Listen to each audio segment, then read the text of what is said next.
What did you make of Conor Garland? What did you make of the coach's comments about Conor Garland?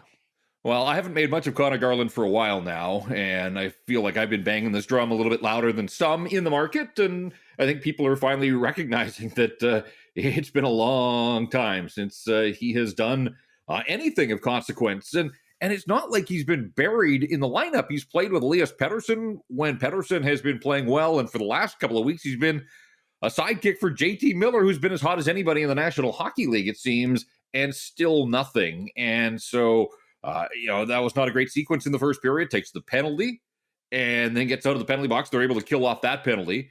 Then he, next shift out, turns the puck over. And it looked like a guy that was just trying to do way too much on his own. And this is the NHL, and you got to use your teammates. And it's got to be frustrating for him. I mean, he's been his own worst critic, although I feel like the hockey club has been protecting him an awful lot. We haven't had access to Conor Garland in weeks. And this is a guy that's gone more than weeks now without scoring. 15 games without a goal, 1 in 17. Now, there's a couple of things about that, because those are just the surface level numbers. And again, he's getting paid to score goals. He's stuck on 14, has been there for a while. His last goal, guys, was the 6-0 goal in that 7-1 romp over the Calgary Flames. The goal before that was the 7-3 goal in a 7-4 loss to Anaheim.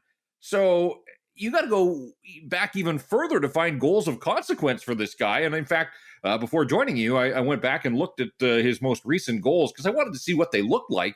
And it's been so long, I had forgotten, quite frankly. So the goal against Calgary was off the rush. It was a nice finish, but it was a 6-0 goal. The goal against Anaheim was kind of a weird spinning, kind of a Conor Garland type of goal from a sharp angle backhand. But the last goal that meant something to this hockey club, he broke a 3-3 tie in San Jose off a scramble. And I think those were the kind of goals that I figured he was going to score. And he's not the biggest guy, we know that, but he came with this advanced billing of getting greasy and not afraid to go to the traffic areas. And that night in San Jose, he certainly did that. And I don't think he's been as involved recently as he was early in the season. Like, he made a name for himself in the third game of the year when he had the sort of stop-up check on Zadina in Detroit, and then the Red Wings chased him around all night long. And, there have been some other examples of that on his resume as a Vancouver Canuck as well. I think one of the things fans loved about this guy was he was the center of attention and in the middle of everything. And quite frankly, I don't think that he has. And I think he would probably tell you that as well. The other thing is, and I think we're seeing this now, like, he gets lots of shots. I don't know that he's got a particularly good NHL shot. And so you can throw lots of pucks at the net. But even last night in the second period, Tanner Pearson had a much better chance on a rebound of a Conor Garland shot from the high slot. And so, it's highly disappointing. 14 goals, come on, a $5 million guy, you're being paid to score goals, and maybe not as a primary scorer, but certainly as that next layer of offense, and it just hasn't happened. And if he was setting up goals and picking up points, maybe you say, oh, well, he's just in a bit of a goal-scoring funk, but really, there's been little to show for any of his performances here for the last 6 weeks, and they go out on a 4-game road trip with their playoff lives hanging in the balance and only 4 forwards score, and clearly he wasn't one of them. So it's not just him, but he seems to be in the spotlight today, and understandably so when you go 15 games between goals at this level. Honestly, I am starting to worry about his contract value like I'm worrying about Brock Besser's trade value. I think there is still a lot for these guys to accomplish in the final 15 games of the season, irrespective of the postseason race. Are you getting worried about the length of term on this deal, Jeff, and what they're paying him based on the first 65, 70 games as a Canuck? Yeah, a little bit. Just because you can find value scorers in the National Hockey League that can get you 14 goals, and he's getting almost $5 million in the first year of a contract. I think he's a better player than he has shown here in the last 6 weeks, but I'm not sure how much better. And this new regime has to be worried about the wings on this hockey club. I mean, all of the goals come from the middle, whether it's JT Miller or Bo Horvat. I know Elias Paterson is playing the wing right now, but I still think of him as a center. Otherwise, Garland's gone cold. Besser's gone cold. Tanner Pearson's gone cold. Vasily Podkolzin's gone cold. Alex Chiasson has been cold most of the season. Nils Höglander hasn't had a very good year when it comes to goal scoring. And those are all the guys on the wings. And so they need somebody that's going to step in here and put a few pucks in the net. And yeah, there's still time, and no, they're not eliminated. So there's still some heft to all of these games. But man, it would be nice to see somebody other than Bo Horvat or JT Miller step into the limelight and come through in the clutch. So yeah, I have some concerns, I suppose. And again, I go back to the trade deadline, and I wasn't shocked that his name was being floated, because that would accomplish clearing out that cap cushion that Jim Rutherford referenced an awful lot. And I think we've discussed this too. Like, if you're this new group and you come in, you take over, you're Bruce Boudreau, you're behind the bench, and the team has success for 3 months and Conor Garland really hasn't contributed to it, I think it's safe to think that maybe they took a long, hard look and thought, well, maybe that's a guy that we can peddle and clear up some cap space to create some options for us, because we're having all of this success in the win-loss column, and really he isn't leaving his stamp on the game sheet on any night here. So let's see where it goes. But I think that there has to be a little bit of buyer's remorse, and I know that these weren't the buyers, but just from an organizational standpoint,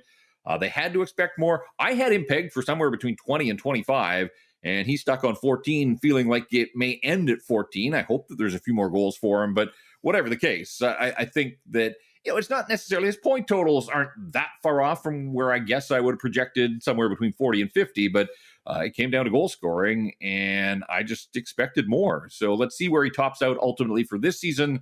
But it's hard to imagine, like, he would have to get on an absolute heater here in the final 14 to get to 20. So I think it's a long shot for Conor Garland to be a 20-goal scorer in his first season with the Vancouver Canucks. He just seems a little. He seems a little out of control. He seems to be easy to be pushed off the puck, because he's often just like, the effort is still there, but it's sort of to no man's land. And I think he might be forcing it because this team is in such a precarious position. On a better team, a contending team, you don't mind this quietness, because maybe he doesn't force himself too much. He doesn't feel like he has to be the guy because the team is winning and going to the playoffs anyhow. But I think the situation is conspiring against him just a little bit.